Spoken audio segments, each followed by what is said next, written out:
Le DAF Fresh Morning, c'est 104.5 tonnes de bonne humeur. Tous les matins sur Urban FM. La meilleure radio de la capitale. La meilleure radio de la capitale.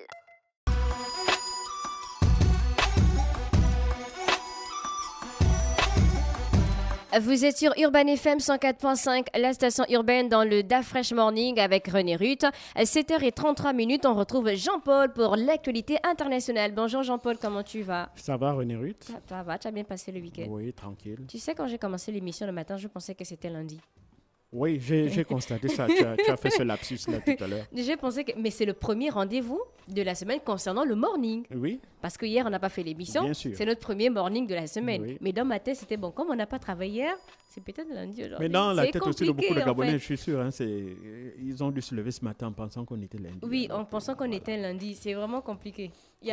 En fait, et puis, j'ai vu sur les réseaux qu'il y a trop de jours fériés. Je pense qu'il y a trop de jours fériés. Ça, je n'en sais rien. Hein. Je ne sais même pas d'abord combien de jours fériés nous il y en a avons trop. dans l'année. J'ai l'impression que l'année, on a peut-être 30 jours fériés. Mais 30 jours fériés, c'est l'État, c'est le gouvernement qui fixe les jours fériés. Donc, bien entendu, ils savent pourquoi on les célèbre. D'accord. Voilà. L'actualité internationale, on va dans quel pays aujourd'hui? On va en Turquie pour essayer de comprendre, pour essayer d'analyser la chronique d'une victoire annoncée de Recep Tayyip Erdogan, le président turc qui est à la tête du pays depuis en réalité 20 ans. Il faut savoir qu'il a d'abord passé 11 ans Premier ministre avant de faire modifier la Constitution pour mettre en place non plus un régime parlementaire, mais un régime présidentiel fort. Et par la suite, il a brigué à la magistrature suprême dont il a déjà effectué 2 mandats de 5 ans chacun. Et donc, il s'agissait, puisqu'il n'y a pas de limitation de mandat en Turquie, comme chez nous ici au Gabon, et donc le président turc a donc brigué un 3e mandat à l'âge de 69 ans. Alors, on en avait parlé ici lorsqu'on avait analysé le premier tour, et j'avais conclu en disant qu'il y avait très peu de chances que Kemal Kılıçdaroğlu, le candidat de l'opposition, qui est à la tête de l'Alliance pour la Nation, qui est une coalition de 6 partis de l'opposition, que Kemal Kılıçdaroğlu avait très peu de chances parce qu'il était arrivé en 2e position au premier tour avec certes 45% des suffrages exprimés, 49,5% pour Recep Tayyip Erdogan, mais il y avait le faiseur de roi Sinan Ogan qui, avec un peu plus de 5%, avait, entre les 2 tours, décidé de porter évidemment son soutien à Recep Tayyip Erdogan, dont les 2 hommes, sur un plan de vue, je l'avais dit ici, idéologique, se retrouvaient parce que Sinan Ogan fait partie de ce qu'on considère les ultranationalistes. Et donc, Recep Tayyip Erdogan ayant appuyé sa campagne sur 2 piliers, 1, le nationalisme, et 2, évidemment l'islam, il est parvenu à facilement rallier les électeurs de Sinan Ogan qui lui ont apporté massivement leur vote. Et donc, à l'issue de ce second tour, c'est Recep Tayyip Erdogan qui est arrivé en tête avec un peu plus de 52,16% des suffrages. Et donc, cette victoire-là, évidemment, lorsque l'on regarde il y a un mois à peine, ça a surpris beaucoup d'observateurs, puisque des espèces de sondages qui circulaient ça et là disaient que Erdogan devait être battu, que c'est l'opposition qui devait l'emporter. Mais après, on l'a vu que, évidemment, le discours nationaliste, le discours sur l'islam, le discours sur l'histoire de la Turquie, il a vanté le passé glorieux de la Turquie à l'époque de l'Empire ottoman. Et donc pour les Turcs, lorsqu'ils regardent aussi les 20 ans de magistrature de Recep Tayyip Erdogan, ils ont évidemment le sentiment que la Turquie est redevenue un acteur majeur de la politique internationale, et c'est pas faux du tout. Parce que la Turquie, comme je l'ai dit ici, dans la guerre en Ukraine, c'est elle qui permet de faire valider, de faire fonctionner l'accord sur les céréales. La Turquie est membre de l'OTAN et elle accueille sur son territoire un certain nombre de bases importantes. La Turquie aussi a pour allié la Russie, avec laquelle elle garde de très bonnes relations politiques et économiques et des relations diplomatiques. Il faut savoir que la Turquie n'applique aucune sanction contre la Russie et même la Turquie continue à maintenir ses relations économiques avec la Russie. On le sait aujourd'hui, par exemple, les Russes qui aimaient beaucoup aller en vacances, notamment dans des pays européens, notamment en Angleterre, eh ben, ils ont massivement détourné, ils ont changé de destination touristique, ils ne vont plus dans les pays d'Europe de l'Ouest, mais ils vont principalement, par exemple, en Turquie. Et donc, tout ça fait que, évidemment, il y a aussi sur le continent africain le rôle que la Turquie joue, notamment sur le conflit libyen, parce qu'elle est alliée à l'une des parties en place. Et donc, tout ça fait que, sur ces questions-là, et puis aussi, il y a le rayonnement de la Turquie à travers son réseau diplomatique. Il faut savoir que la Turquie a multiplié les ambassades sur tous les continents, notamment sur le continent africain. Il y a même un sommet Turquie-Afrique qui existe.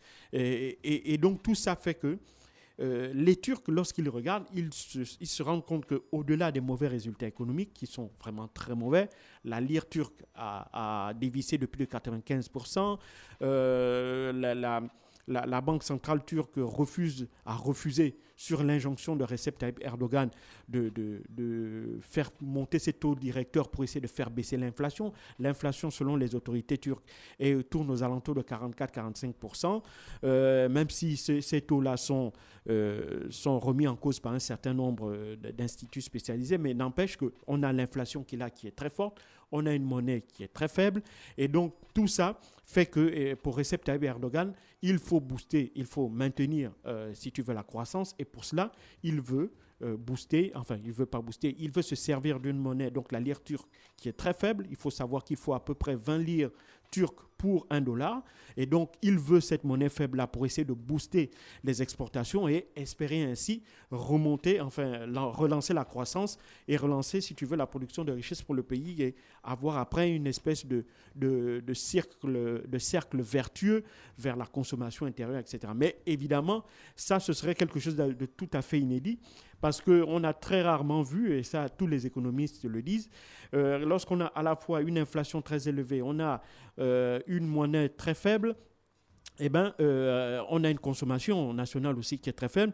Et donc, en général, on a aussi une très grande circulation, une très grande masse monétaire en circulation, parce qu'il faut savoir que du fait de la faiblesse de cette monnaie-là, eh ben, la lire turque ne devient plus une espèce de monnaie refuge. Donc, les gens ne prennent plus la devise, ou prennent très peu la devise turque pour faire des échanges. Et donc, tout ça fait qu'il y a une très grande masse monétaire en circulation par rapport à l'état de l'économie réelle. Et donc, tout ça, eh ben, le principe voudrait qu'on relève les taux directeurs pour essayer de bloquer déjà l'inflation, pour rendre, si tu veux, pour empêcher que les banques continuent à accorder des crédits, donc pour essayer de limiter, si tu veux, la circulation de la monnaie. Et donc tout ça avec pour objectif de faire baisser l'inflation et essayer de stabiliser, si tu veux, la valeur de la monnaie nationale. Bon, mais Recep Tayyip Erdogan, pour des raisons purement électoralistes, a donc décidé de ne pas l'appliquer et donc d'aller de maintenir des taux directeurs extrêmement bas et avec un niveau d'inflation très élevé. Et donc, tout ça a montré qu'en dépit des mauvais résultats actuels de l'économie, eh ben, il avait quand même pu maintenir un socle électoral très fort, un socle électoral qu'il a su caresser dans le sens des poils, en mettant en avant notamment le patriotisme, en mettant en avant, si tu veux, la religion, en mettant en avant un certain nombre de principes religieux, notamment en s'attaquant aux minorités, notamment les minorités LGBT+. Il a également, bien entendu, réitéré son message de nationalisme, notamment en s'opposant aux Kurdes qui, à ses yeux, constituent la principale menace, sur l'union de la Turquie. Et donc tout ça a fait que, en jouant sur ces sensibilités-là, en jouant sur ces valeurs-là, eh ben, il a su non seulement maintenir son socle, un socle important d'électeurs, parce qu'il est arrivé en tête du premier tour avec 49,5% des suffrages, mais il a également su rallier la majorité des Turcs au second tour, notamment grâce Je pense que c'est aux voix aussi, de si Hogan. tu penses que c'est aussi grâce au troisième candidat qui avait dit qu'il soutenait, je pense, Recep Tayyip Erdogan.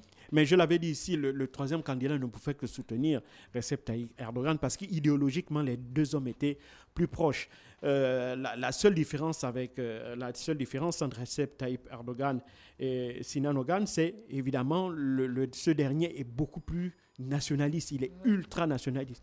Mais idéologiquement, les deux hommes se rejoignent sur leur volonté de faire la Turquie un acteur mondial indispensable, de faire un partenaire privilégié, que ce soit avec l'Occident, que ce soit avec d'autres pays, d'autres puissances émergentes, la Chine, la Russie et même les puissances des pays du Moyen-Orient. Et donc tout ça, évidemment, faisait que quand on regarde d'un point de vue idéologique, Sinan Ogan est bien plus proche de Recep Tayyip Erdogan, de Kemal Kılıçdaroğlu.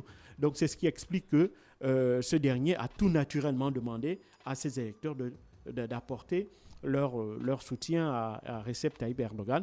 Et donc celui-ci est parvenu à être réélu. Maintenant, les chantiers qui l'attendent sont énormes. Il y a le chantier de la reconstruction. Il faut savoir que la Turquie a été victime d'un gros séisme. C'était en mars dernier. Un séisme dont les autorités turques estiment que le montant dont ils auraient besoin pour reconstruire le pays s'élèvera à peu près 104 milliards de dollars. Or, jusqu'à présent, il y a eu une conférence de donateurs qui n'a pu réunir que 6 milliards de dollars. La Turquie s'est tournée vers le Fonds monétaire international, la Banque mondiale, pour essayer d'obtenir des prêts pour l'aider à se reconstruire. Mais étant donné les mauvais indicateurs macroéconomiques actuels, les bailleurs de fonds de Bretton Woods traînent un peu des pieds pour aider la Turquie. Ils demandent un certain nombre de conditions pour aider la Turquie, mais malheureusement, pour l'instant, la Turquie ne semble pas vouloir aller dans le sens de ces institutions-là. Et donc, de ce point de vue, il va être très difficile que ces dernières puissent lui accorder des prêts. Mais il y a d'autres bailleurs de fonds, certainement du côté de l'organisation de la coopération de Shanghai, avec la nouvelle banque de développement. Là-bas, évidemment, Recep Tayyip Erdogan, qui garde de très bons rapports avec la Chine, va très certainement essayer de négocier avec la Chine de nouveaux prêts. Et là-bas, il aura beaucoup plus de chances d'avoir, si tu veux, des conditions qui soient plus flexibles que celles que pourrait demander la Banque mondiale ou le Fonds monétaire international. Et donc, tout ça fait que, évidemment, il y a ce premier chantier de la reconstruction là qui est extrêmement important. Et puis, il y a la question de la Syrie. Il faut savoir que la Syrie est revenue un peu dans le giron de la communauté internationale à travers son retour au sein de la Ligue arabe. Et donc, la Syrie, qui est un voisin de la Turquie et qui est une source d'instabilité dans la zone parce que ça fait 11 ans qu'il y a une guerre civile qui traverse le pays. Les troupes turques sont basées en Syrie. Elles occupent une partie qui est à l'intérieur de la frontière, qui est à l'intérieur même du territoire syrien parce qu'ils estiment que la Syrie de Bachar el-Assad ne fait pas assez pour lutter contre les groupes, les milices turques, notamment les groupes armés qui sont affiliés au PKK, le Parti des travailleurs de Kurdistan, qui est considéré comme étant une organisation terroriste par les autorités turques. Et donc, la Turquie sait qu'elle a un rôle important à jouer pour la stabilisation de la Syrie dans cette zone-là. Il y a des discussions en cours avec la Syrie, mais bien entendu, le gouvernement syrien a une condition sine qua non pour, évidemment, renouer des relations diplomatiques normales avec la Turquie, c'est de libérer le territoire, la partie du territoire qu'elle occupe à la frontière avec la Syrie. Et puis, bien entendu, il y a aussi d'autres dossiers internationaux brûlants, notamment l'accord sur les céréales, qui doivent expirer là au courant du mois de juin. La Russie a fait savoir que s'il n'y avait aucun changement de la part des pays occidentaux qui continuent de mettre des obstructions à la circulation des bateaux russes pour pouvoir, ces derniers, on les empêche d'aller livrer les céréales auprès des pays tiers qui ont fait la commande. Régulièrement, par exemple, ces navires sont arraisonnés lorsqu'ils s'arrêtent quand ils passent par des eaux appartenant aux pays européens. Les assureurs qui assuraient ces navires-là sont frappés de sanctions par les pays occidentaux, donc ce qui limite, si tu veux, les possibilités pour les armateurs russes de pouvoir aller dans un certain nombre de pays pour livrer leur cargaison de céréales. Il y a aussi tout un ensemble d'obstructions financières et autres, notamment le fait que la Russie a été exclue du système SWIFT, donc les agriculteurs russes ont du mal à percevoir justement le fruit de leur labeur, donc le fruit de la vente des produits des céréaliers. Donc tout ça est considéré par la Russie comme une forme d'obstruction de la part des pays occidentaux. Et donc, ils menacent de ne pas prolonger l'accord sur les céréales, accord qui est en quelque sorte supervisé par la Turquie, parce que la Turquie, c'est elle qui contrôle le canal du Bosphore, qui est la principale sortie lorsqu'on est sur la mer Noire. Donc, la sortie par les ports ukrainiens principalement, et quelques ports qui sont déjà sous le contrôle des Russes. Et donc, tout ça fait que il y a aussi cette question de la livraison de céréales.